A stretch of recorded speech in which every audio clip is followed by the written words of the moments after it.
Cantonment area में रहते थे और वहीं के एक आर्मी स्कूल में एक साथ पढ़ते थे। उस वक्त वो सब करीब 11-12 साल के ही थे। उस कैंटोनमेंट एरिया के पीछे एक बहुत छोटा सा मैदान था जिसके पीछे दूर तक फैला हुआ एक जंगल भी था। उस जंगल में बच्चों का जाना बिल्कुल भी अलाउड नहीं था। अफवाह थी कि जंगल में शेर और जंगली जानवर घूमते हैं। कुछ लोग तो ये भी कहते थे कि जंगल में एक चुड़ैल रहती है।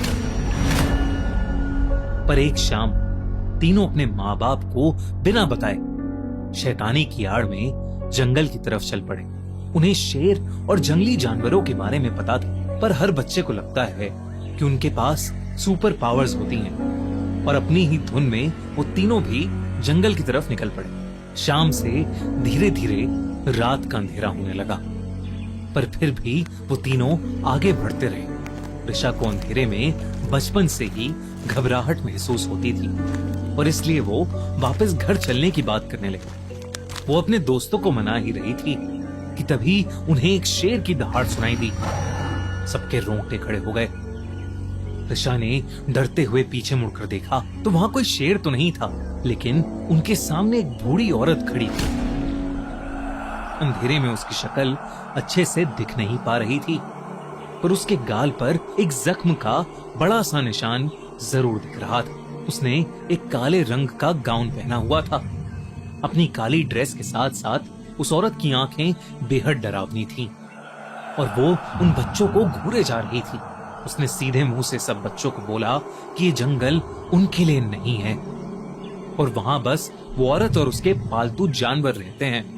उसने उन बच्चों को वापस घर लौटने के लिए कहा और नसीहत दी कि वो कभी भी इस जंगल में ना आए।